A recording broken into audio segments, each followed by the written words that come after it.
Silence doesn't usually feel loud. But this silence? It's electric, heavy, like the breath right before a storm tears through the roof.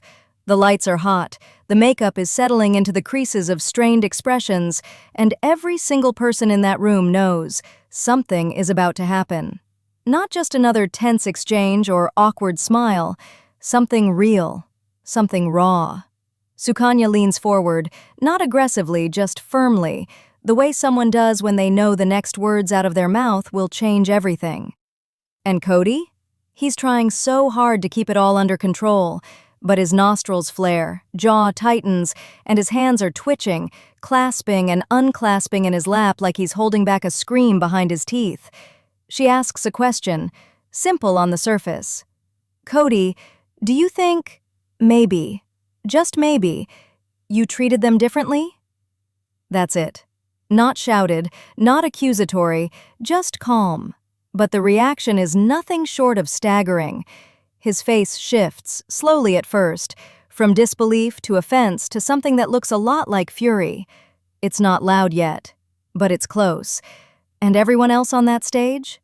You can feel their bodies draw in a little tighter, shoulders a little tenser, eyes doing that subtle scanning thing, like they're deciding whether to stay seated or get out of the way. This isn't the kind of thing you plan. It builds quietly, then comes all at once. Let's rewind the clock just for a moment, because before this snap, everything looked calm. On the surface, the air in the tell-all set was almost too still, like everyone was trying way too hard to be composed. Christine sat upright, calm but unreadable.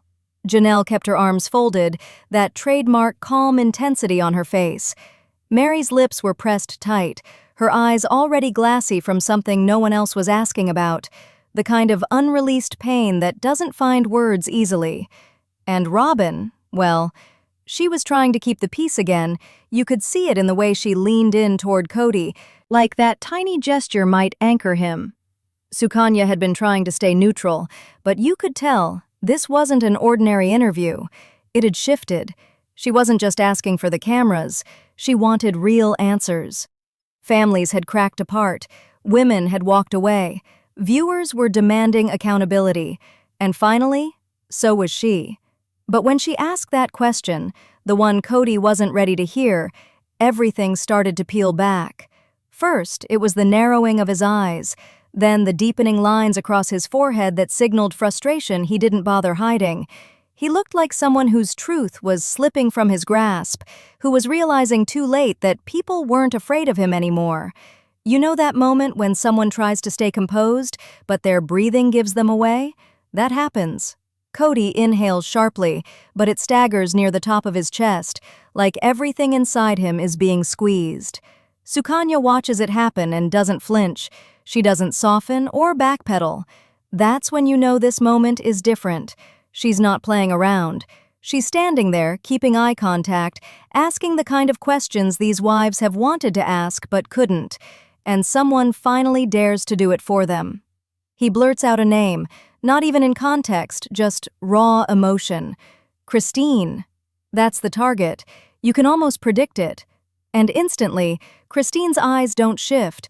She's been through this too many times. She's not shocked anymore, just resigned. The chaos in him? That's his to carry now.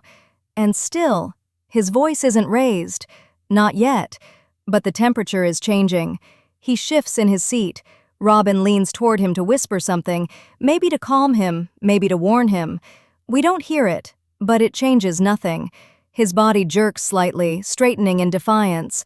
And then his head pivots, eyes narrowing straight at Sukanya, and his voice cracks through the quiet. I'm sick of being painted as the villain. Sharp, loud, like glass, his voice finally breaks free. And just like that, it's no longer tension. It's confrontation. The kind you don't rewind or mute, the kind that echoes across screens, across households that have been watching this family fall apart piece by piece for over a decade. Christine's brow lifts, ever so subtly. Janelle closes her eyes just for a beat, like something inside her settles into place. Mary visibly tenses. And Robyn? Her lips part, but the words don't come. This is it. The moment everyone's been waiting for. The snap. The unraveling.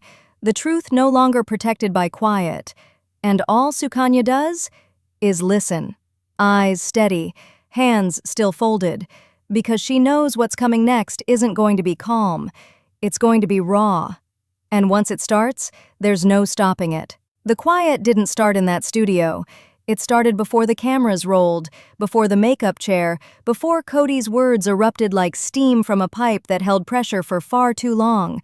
It started last episode, the one where simmering emotions turned ice cold.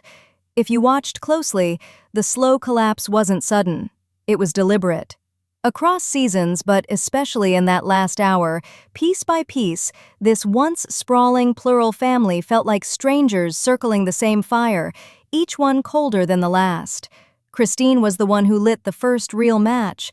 Her brave confession, sitting across from Sukanya, steady voice but moist eyes, changed everything. "I wasn't valued," she said, and she meant it. Years of effort, swallowed disappointment, and staying silent out of duty. Gone. What hit hardest wasn't that she left. It's how firm she stood in leaving. No hesitation, just truth.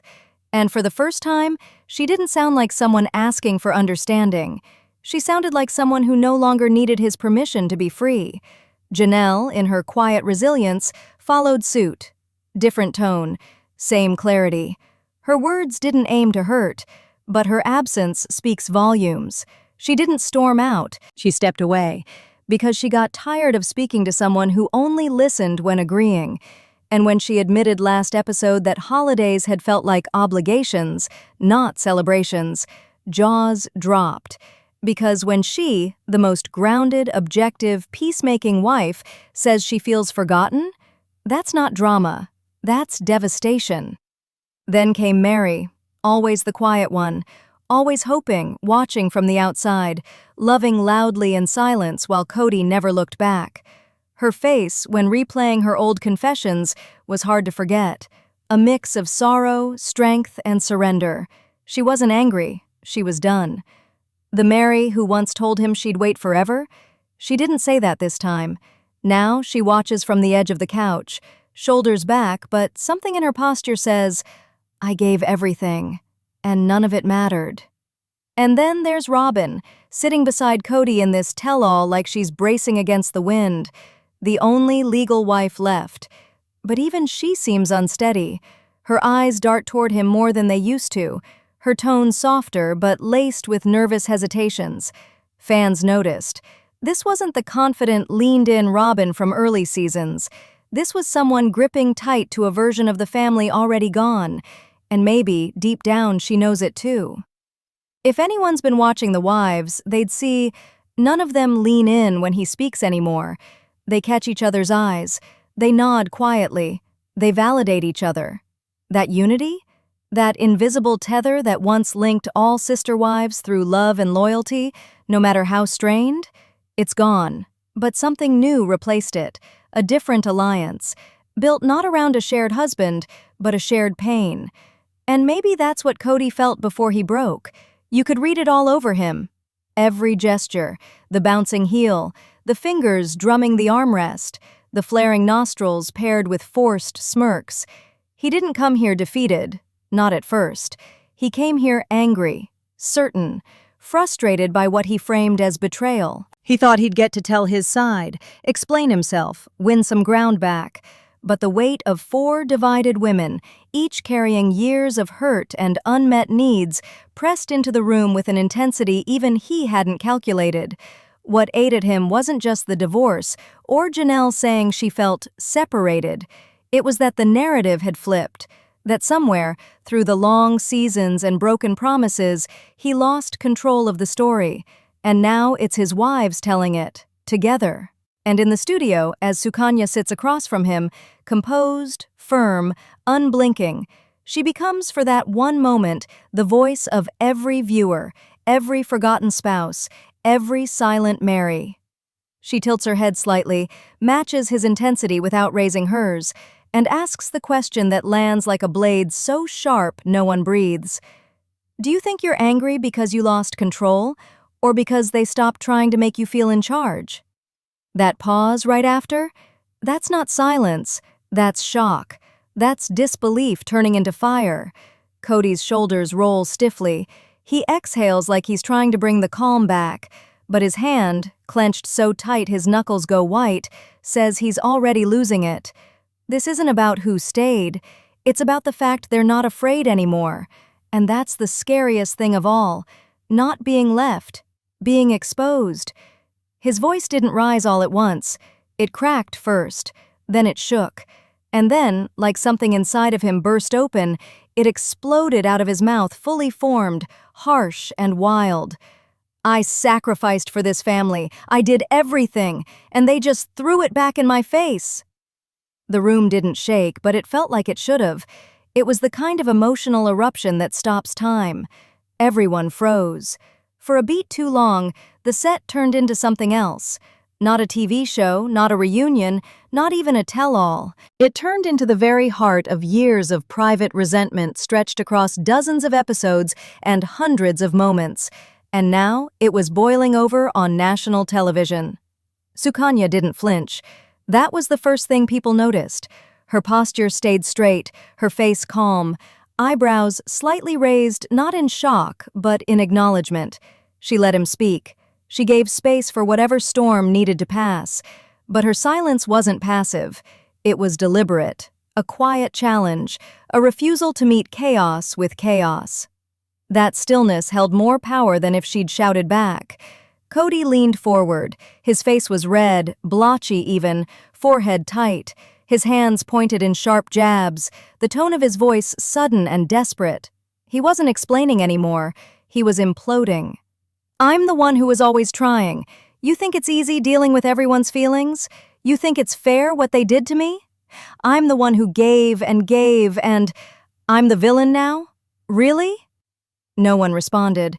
They didn't need to. Christine sat perfectly still, her gaze fixed on nowhere. Not on him, not on Sukanya, just far enough away to show that she wasn't engaging. It wasn't resistance, it was survival. She had heard that anger before. She had lived in it. There was nothing new for her to react to. Janelle looked down, not in shame, not in defeat, just a tiny shake of her head, like she was quietly affirming to herself that walking away had been right. Her silence wasn't discomfort, it was peace. Robyn pressed her hand lightly against Kody's knee, not forceful, not commanding, just enough to say, "Please stop." She whispered something close to his ear.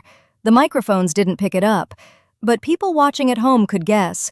Maybe breathe, maybe calm down, maybe you're scaring them. Whatever it was, it didn't land. His posture stiffened further, as if even her touch felt like pressure he didn't want. And Mary? She didn't move. Her face was unreadable, the way someone looks when their whole body is numb. Not from surprise, but from reaching the end of caring. And that made it even more chilling, because after everything, after the catfishing scandal, after the cold distance, after every moment where her presence was nothing more than tolerated, not even this sparked emotion from her anymore. He stood up. Not far, not leaving, just enough for his voice to tower in the space. They never tried. They only wanted me when it was easy, when I was giving everything. But the second I asked for loyalty, they bailed. Sukanya finally moved. She slowly lowered the tablet in her lap, placed it on the chair beside her. She leaned forward, locking eyes with him for the first time since the screaming began. Her voice, steady as ever. Kody, no one here said you didn't give, but they're saying they gave too. And somewhere in there, all of you lost each other. He didn't have an answer for that. Not a clean one, not something rehearsed, not something that would put the blame back on someone else without sounding hollow. For the first time, he didn't shout, he didn't nod. He just stood there, shoulders heaving slowly, as if the energy that drove the outburst had finally started to burn out. Not into apology, just into silence. The kind of silence that weighs more than words. Christine finally looked toward him. Her mouth didn't open. She didn't shake her head, but the look said it all. This is who I've been trying to show the world. It was crystal clear now. The rage was real, the hurt was deep, but so was the control that once masked it, and that mask had just shattered. Janelle crossed her arms, pressing her lips tighter. Whatever was coming next, she wasn't afraid of it. Mary blinked slowly. Still no reaction. And Robyn, she looked heartbroken, confused, but not surprised. And then, nothing. Nobody moved, nobody spoke. The tension didn't break, it froze, hung in the air like unfinished business. Because everyone in that room seemed to realize the same thing at the same time. This explosion wasn't the end. It was a warning. Sukanya shifts in her seat again, calm but deliberate, and the moment she speaks, the tension in the room doubles back on itself, not louder but tighter. "Kody," she says carefully, "there's been a lot of talk, years of it really, about favoritism, about how Robyn received something different from you. Do you think those claims were unfair?" It's not an accusation. It's not even worded with bite. But the impact is immediate. Kody's face stiffens. Robyn straightens her back like she knew this was coming. And Christine, her eyes flick down briefly, like even hearing the question bruises something inside her that still hasn't healed all the way. Kody opens his mouth, but nothing comes out for a second. The hesitation doesn't look like confusion, it looks like panic. He starts shaking his head, disbelief thick in his expression. Then, quietly murmuring at first, he tries to speak the way politicians do. Calculated, careful, like he's trying to talk over the emotion instead of through it. "That's not true," he says. "It's just not true. I had relationships with all of them. I cared about all of them." But Robyn is already fidgeting. She leans forward to speak, not over him, but with him, loud enough that the whole room hears it. "He tried. He really tried. You have to understand, it was never about favoritism. It was about what was working and what wasn't. We were still figuring things out." The words are soft, almost apologetic, but the energy shifts instantly. Because Christine doesn't let that one go. She doesn't yell. She doesn't even look angry. But the way she speaks, it stops everything from moving. "It wasn't about what was working," she says, voice clear but laced with years of hurt. "It was always about what you were willing to fight for. You were willing to fight for Robyn. You showed up for her. You defended her. You protected her. You moved heaven and earth for her. And not once did I feel like you did that for me." And just like that, the room breathes differently. There's a long pause after Christine finishes, and no one dares to interrupt it. Her voice didn't shake, but everything else about her, her posture, her hands mostly still in her lap, her expression locked in quiet resolve, it all screamed pain. The kind no one can fake, the kind that steals energy. Kody turns toward her, as if preparing to argue, but before he does, he glances at Janelle. For whatever reason, in that moment, some part of him looks for her approval, her agreement, her validation. But she doesn't give it. She's staring at the floor, eyes narrowed, not angry, just tired. The kind of tired that comes from watching someone explain themselves over and over when the reality is sitting plain on the table. Mary, meanwhile, doesn't blink. She looks like someone who just heard something she's thought for years but never dared say out loud. There's disbelief in her eyes, not at the situation, at the truth of it. Maybe she always knew. Maybe she finally sees how obvious it was to everyone else. And then, Robyn wipes away a tear.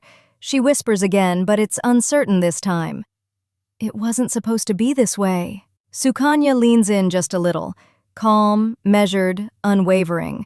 Her voice is quiet, but it cuts. She's not playing defense anymore. She's not carefully walking around egos or validation.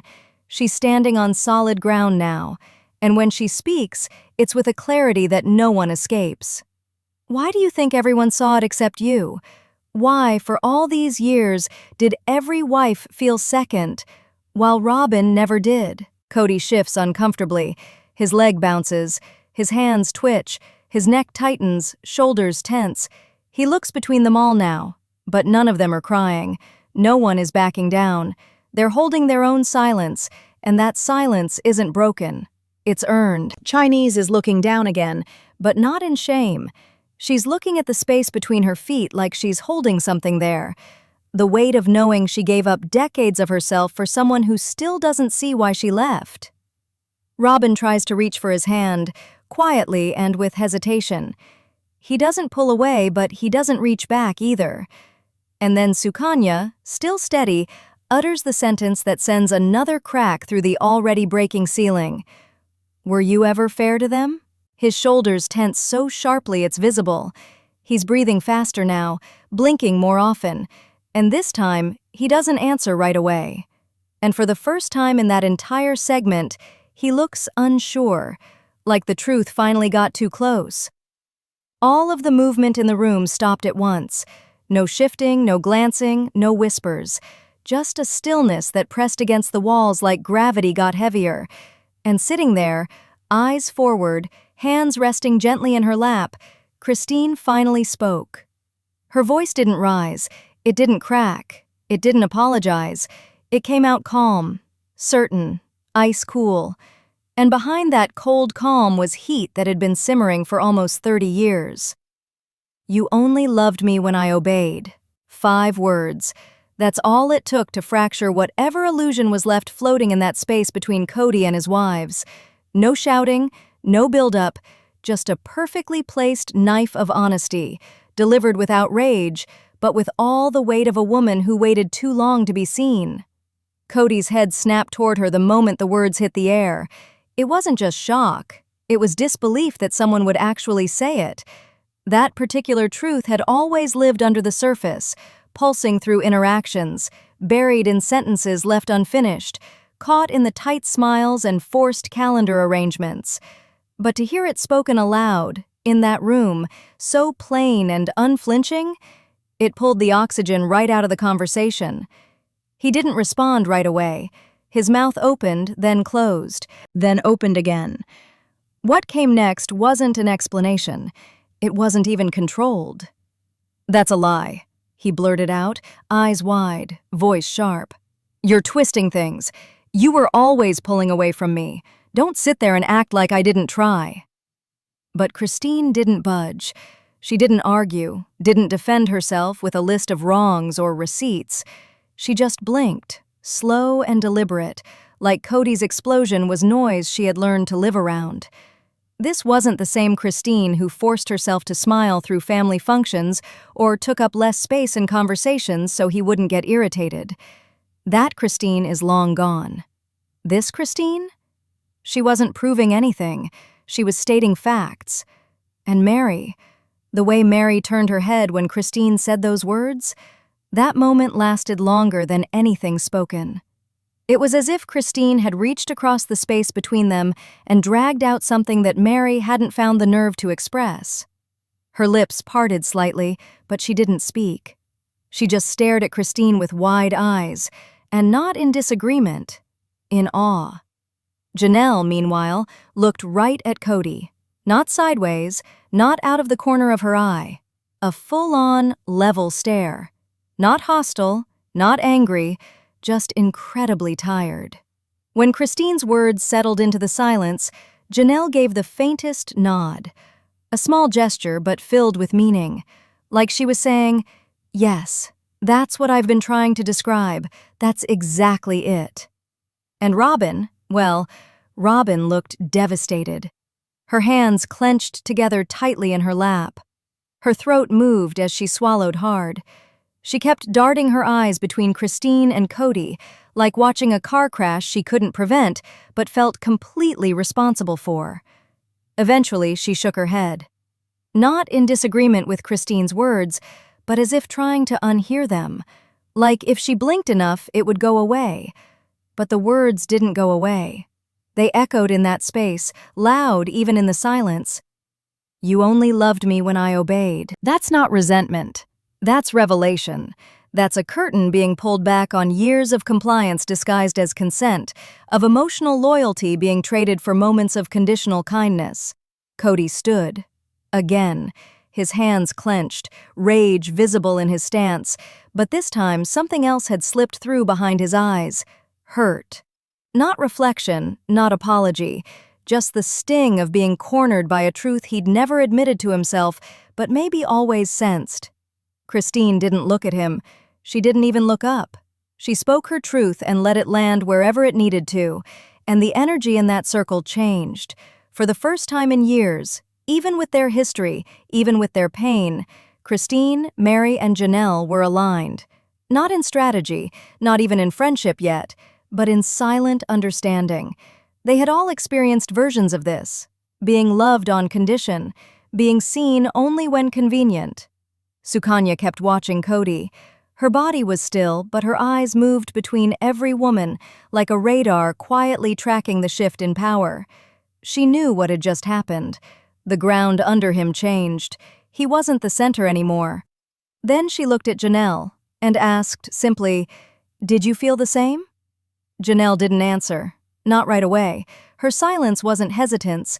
It was the kind of silence that comes before a confession that's held too long. Janelle sat still for a long time. Too long. The kind of stillness that makes you wonder if she's going to say anything at all. But silence isn't the same thing as hesitation with Janelle. She wasn't frozen. She was choosing her words like a scalpel, not a hammer. And when she finally began to speak, the entire room leaned in without realizing it. Unlike Kody, her voice didn't shake. She didn't flail with emotion or try to overpower anyone with volume. She spoke like someone who had waited years, decades even, to finally be heard properly. And once it began, you could feel the shift around her. She wasn't asking for space, she was taking it. "I spent years making excuses," she said, slow, steady, almost too quiet at first. "I told myself you were under pressure, that leading a family like this meant sacrifice, that maybe you were cold because you were exhausted, that maybe if I stayed loyal, if I kept the peace, eventually I'd matter." The last words landed like anchors in the silence. Not tearful, not angry, just true. Christine blinked slowly, her jaw tightening, her eyes warming in a way that wasn't pity. It was something deeper. Recognition. Robyn glanced sideways, barely breathing, and pressed a hand to her mouth. Her eyes were glassy again, only this time it wasn't about defending anything. She looked like someone processing something she'd never wanted to see. Mary had her eyes on the floor, but they weren't empty. If anything, she looked like she was trying not to cry. And if you know Mary's history in this family, that says enough. Because hearing someone else speak the pain she lived in silence is often harder than saying it yourself. Kody didn't interrupt. He just blinked faster, his body stiffening visibly. He wasn't looking right at her. He looked somewhere just past her, like maybe it'd hurt less if he saw through her instead of listening to her. "I told myself it was for the kids," Janelle said, tapping her fingers together in a rhythm that barely betrayed how hard her heart was probably racing. "That if I held on long enough, you'd notice I was still here. But eventually, I realized something. I was raising kids alone in a marriage that called itself plural, and every time I shared my hurt, you told me I was choosing the wrong team." A gasp echoed lightly from behind the set. Someone from production caught off guard. Fans online didn't miss it either. One tweet that exploded minutes after this aired read, "This was Janelle's moment.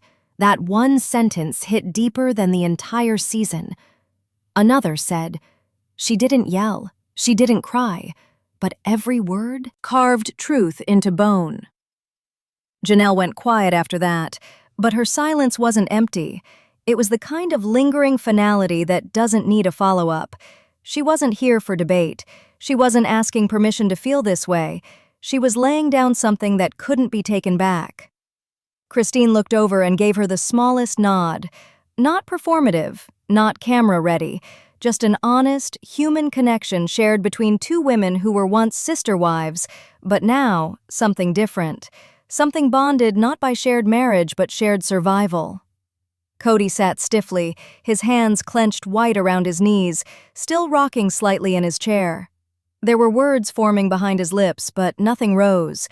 Not yet. Maybe not ever. Sukanya, still calm, attentive, and grounded in that chair across from the circle, gave Janelle her moment entirely. She didn't interrupt, didn't jump in with a follow-up, didn't break the silence too quickly. It was one of the strongest parts of the special. She let the wound breathe in the open. Then, quietly, she turned to Mary. If you were watching closely, you'd see Mary brace. A small shift in her limbs, a quick set of her jaw. She knew this was coming. Everyone did. And Sukanya, not breaking her gentle rhythm, spoke in that same voice that had undone everyone else so far, soft but surgical. Mary, after hearing everything just now, are you still holding on to hope? The question didn't come with malice, it wasn't framed to cut, but in that moment it cracked something anyway, and around her they waited. Because what Mary said next would finally reveal whether she was still the one left sitting in the shadow or ready to step into the truth. Mary didn't speak right away. She looked straight ahead, not at Sukanya, not at the camera, and not even at the man sitting just a few feet from her who used to call her his everything. There was a pause long enough to make everyone else uncomfortable. For a moment, even Christine shifted slightly in her seat. But Mary wasn't stalling. She was choosing to answer on her terms, in her time, without panic, without performance. I know what it looks like, she said finally, her voice soft but sure. It looks like I stayed too long, like I waited for someone who made it clear, over and over, that he'd already let me go.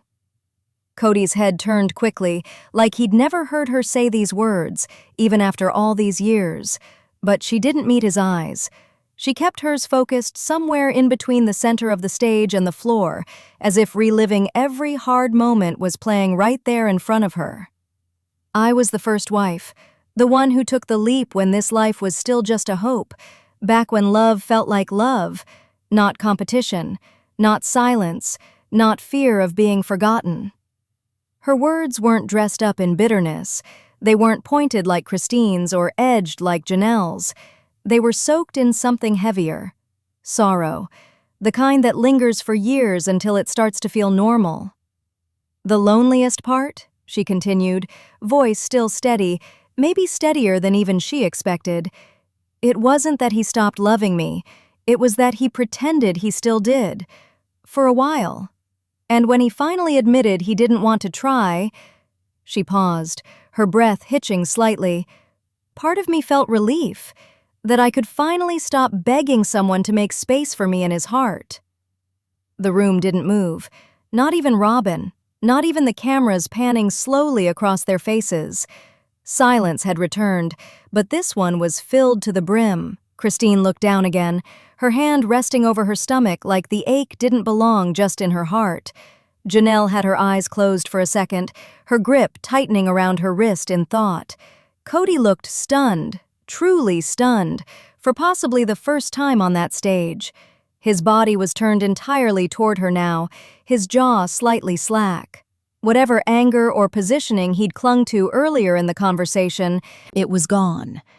He wasn't angry now. He was exposed, unprepared. "You used to tell me I was strong," Mary said, finally looking straight at him. "You'd say, 'Mary, you're so independent, I don't have to worry about you.' But it wasn't a compliment. It was a dismissal, a way to leave me alone without guilt." Each word dug deeper, not because it was loud, but because it felt real. Fans later posted online, stunned. Mary didn't yell once. She didn't need to. She spoke like a woman who survived a slow disappearance. Another tweet. "That was the most honest thing Mary's ever said on this show. She told the truth, even when it hurt her more than anyone." Kody shifted again in his seat, clearly trying to break the tension he couldn't control for the first time in a long time. But even his silence was loud. He looked like he wanted to say something, but every word had already passed him by. Mary's lips shook, but she didn't let it fold into a full cry. She lifted her chin instead, holding herself the way someone only can after walking alone for years. "I stayed because I believed there was still something worth fixing," she said, "until I realized I was the only one holding a hammer." And with that, she stopped. She didn't need to keep going. Sukanya, visibly moved now, nodded slowly. She didn't rush to fill the silence. She let it linger for a moment longer, out of respect. Then the camera cut to Robyn. Her face trembled. She pressed her lips together hard to stop them from quivering. The tears were already there, waiting, fighting for release. Her hands moved to her lap as she started to shift forward. Because whatever just happened, Robyn couldn't stay quiet anymore. Robyn sat suspended in that moment, holding it all in like she'd done so many times before. Tight shoulders, trembling hands in her lap, eyes glistening but locked in place. Until finally, the dam broke. She looked around the room, eyes darting from Christine to Mary to Janelle, stopping on Kody for just a heartbeat. And then, through tears, she began to speak. "I never wanted this," she said, her voice cracking halfway through. "I never wanted to be the reason everything fell apart." It wasn't the usual composed, practiced way she used to defend the family. This time, the words fell out unstructured, like she was thinking and breaking at the same time. There was no script, no speech, no clear point she was trying to win. Just the panic and grief of someone who saw everything crumbling and couldn't pull it back into order, no matter how hard she tried.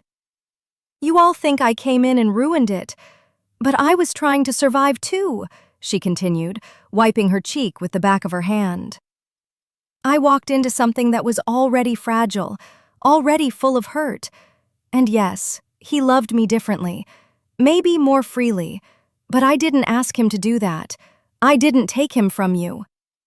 Her voice dropped on that last line, like even she wasn't fully sure of it. Christine looked across the space between them, and this time, she didn't look away. Her gaze wasn't cold. It wasn't even bitter. It was quiet understanding, and some part of her, deep down, might have believed Robyn didn't ask for it. But she still accepted it. And that, more than anything, was the betrayal. Janelle's eyebrows twitched slightly, her mouth pulling into a neutral line. You could feel she was holding something back, maybe sympathy, maybe disappointment, maybe both. Mary didn't move. Her eyes were fixed firmly on the floor again, but her defensive wall had come back up fast. The window that cracked open while she spoke was now sealed tight. Robyn's tears weren't washing away her years of silence. Not this time. Robyn's breathing quickened as she kept talking, trying to explain too much all at once. "People say I stole him. I manipulated everything. But you don't know what it's like to constantly feel hated for being chosen. It wasn't a victory. It was a curse. I lost them while gaining him. And some days, it doesn't even feel like a win." Viewers had strong reactions to that line. Online, they lit up, some with empathy, others with disbelief. One fan tweeted, "This is the most honest Robyn's ever been, but it's 10 years too late." Another said, "She's crying because the power structure broke and now she's scared. That's not vulnerability, that's fear of losing control." And someone else simply wrote, "This was her unraveling, and she still didn't say, 'I'm sorry.'" Robyn inhaled sharply, hands now shaking as she gripped her knees. "I watched you all walk away from him," she whispered, "and I felt like I had to protect him. I had to hold what was left. I didn't know what else to do." Her voice was barely audible by the end. These weren't tears from a place of spectacle. These were the tears of someone whose truth had been held inside for too long, and now? The release wasn't liberating, it was heavy, sticky, complicated. Because yes, it was clear she loved him, and yes, maybe she didn't start the breakdown, but she also didn't fight hard enough to stand with them, back when her voice might have made a difference. And that's why the audience was torn. The pain was real, but the damage was real too.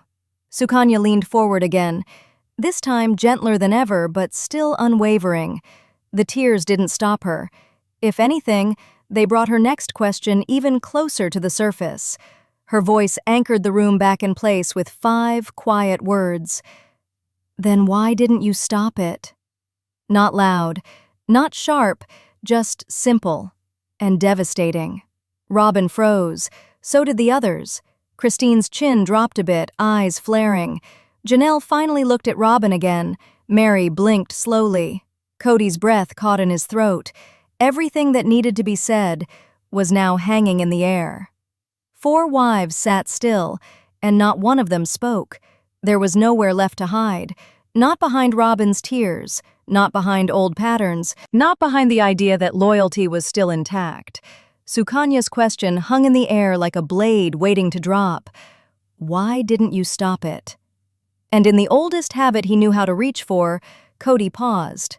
Not because he was thinking through an answer, but because he was calculating how much of the truth he could say out loud without losing the last thread of trust. But then he said it. It slipped. Maybe he didn't realize he said it. Maybe that was the truest part of all. Because I thought they'd come back. Silence. And not the kind that waits politely, not the kind that respects tension. This was the kind of silence that made your stomach drop, because somewhere deep inside, everyone knew what that sentence meant. After all the tears, after the heartbreak, after Christine packed up her life, after Janelle said she was done, after Mary stood in front of him and said he let her go, he still didn't believe they would leave. He didn't think they really meant it, because obedience had worked before. Christine looked up so sharply the shift could have been mistaken for anger. But it wasn't rage, it was disbelief. Then, without skipping a beat, she said what millions of heads were screaming at the screen. "You didn't fight for us because you thought we'd stay anyway." It wasn't a question, it was a verdict. And finally, his eyes met hers, and this time they didn't divert. He looked at Christine, not like someone preparing a defensive line, but like someone who had been exposed mid-thought. She saw right through him, and so did everyone else. Fans watching from their homes erupted across social media. "He said it out loud! He never believed they'd walk!" This should be clipped and replayed forever. That one line? That was the film strip breaking in real time.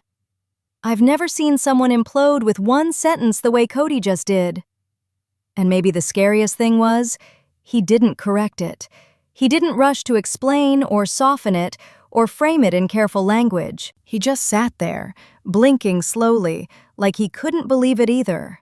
Robyn leaned in, waiting for him to say more. Her hand nervously hovered near his, but she didn't take it. For once, even she couldn't shield him from what everyone else had just heard. Christine leaned slightly toward Sukanya and said softly, "That's what we were all waiting for him to admit what we already knew." And when you looked around that studio, no one was surprised, but that didn't make it hurt any less. Janelle's shoulders dropped, like that one sentence validated years of second-guessing herself. She didn't speak, but her face told the story. "You never believed I'd walk either." And Mary?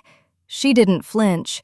Maybe because she had stopped expecting clarity a long time ago. But the look in her eyes was cold now, detached. Not cruel, just final. This wasn't the ending Kody ever expected. In his mind, they'd come back around. They had to. The revolving door was always open. He'd say his version of sorry, hold his position, and eventually one of them would return to orbit. But now, the door was closed. And they weren't revolving anymore. They had just walked straight through. Sukanya didn't react with surprise. Instead, she let the silence settle again. She'd spoken enough. The truth had done the work this time. Then she asked the final question. "What happens next, Kody?" He shifted in his seat again, and for the first time all night he didn't have a script, not even a shaky one. He looked toward the camera, then back at his wives. "I don't know," he said, slower than anything he'd said all season. "I guess I'll be watching like everyone else." It wasn't humble, it wasn't even honest, but it was uncertain, and maybe that was as close to real as he could get. And just like that, the mood shifted. The pain was still there, but now it felt like the end of a storm. Everything soaked, everything raw, but the clouds finally moving. No warm reunion, no fake makeup, but something had changed. Because next season, they're not trying to fix what was. They're building whatever comes next, without him. The stage never felt so quiet. No yelling, no tears, no interruptions. Just the stillness that comes after everything's been said, and there's nowhere left to run. The kind of silence that doesn't beg for more drama, but lets the weight of everything settle in your chest like bricks. One by one, the women sit back in their chairs, not defeated, not even tired, changed. Their faces don't match the same expressions they wore when they first sat down at the start of this tell-all. Now, their eyes carry something else entirely. Resolve. Not in opposition to Kody, but in clarity about who they are without him. Christine straightens her shoulders just a little more than usual, her expression calm. There's no pride or triumph in her look, just truth. The kind of quiet confidence that only comes when you leave something you thought you couldn't survive without, and realize you're better for it. She left before the world expected her to, but now it's painfully clear. She left before the damage became irreversible. Janelle shifts next, breathing deeper. Her face is composed, not hard, not soft, but clear. If there's sadness, it's old. It's burned down to ash. She knows who she is now. There's security in her silence. She speaks volumes without saying much at all, because after all these years of trying to hold the center of a family that kept pulling apart, she finally let go and found her balance. Mary barely moves, but her silence is no longer compliance. It's a boundary now. You can see it. No more leaning toward hope that doesn't reach back. No more staying put in a space that refuses to welcome her in. She doesn't need permission to move on. She doesn't even need closure. She already gave herself that. Robyn watches everything. You can see her fighting with herself, between defending what's left and mourning what's gone. Her hands pressed together tightly, like she's unsure where she fits now that the dynamic has shifted. She got what she wanted once, but the cost? It's here now, and no one is pretending not to see it. And then there's Kody, still sitting, still watching, but no longer leading. No outbursts, no desperate explanations, no pointed fingers. He doesn't have the same fire in his voice anymore, because the scorched ground around him speaks louder than anything he could say. This isn't the man from earlier seasons, the one who stormed into scenes, self-assured, in control, flanked by wives trying to make space for themselves around him. That version is gone. What's left is someone alone in the seat where he'd once been surrounded, and not because anyone forced him there, but because he made the choices that led to this moment. One decision at a time, one silence too long, one pillar too ignored. Until now, the structure he tried to hold together has clearly moved on without him. Sukanya doesn't say much at the end. She doesn't need to. Her presence throughout this special wasn't about stirring drama. It was about asking the questions no one had dared before. And now, with her hands folded gently in front of her and her eyes on the cast, she lets that final silence linger. It says more than any follow-up or outro ever could. The lights don't fade quickly. The camera doesn't cut away. It lingers. On the space between Christine's departure, on the finality in Mary's silence, on the calm in Janelle's breathing, and the uncertainty still clinging to Robyn like a shadow. Kody doesn't move. It's not a punishment, it's a portrait. A man watching the consequences of never seeing the people who needed to be seen. And maybe the most poetic part of it all? He finally stopped talking. He finally sat still long enough to feel the absence, to realize that silence isn't always respect. Sometimes it's the sound of being done. This is how it ends, for now. Not with a single blow-up, not with yelling or walking off set, but with each woman reclaiming her voice, with the years of missed chances laid bare for every viewer, every fan, every heartbroken witness who saw themselves in one, or maybe all, of those wives. The story isn't over because people like this don't disappear quietly. But the season that's been building for over a decade, this chapter is finished. And whatever happens next, it won't look like what came before. Here's the question. After everything you just saw, if you were one of them, would you have stayed? Or is walking away the only real freedom left? Tell me in the comments, because this one deserves a truth of its own.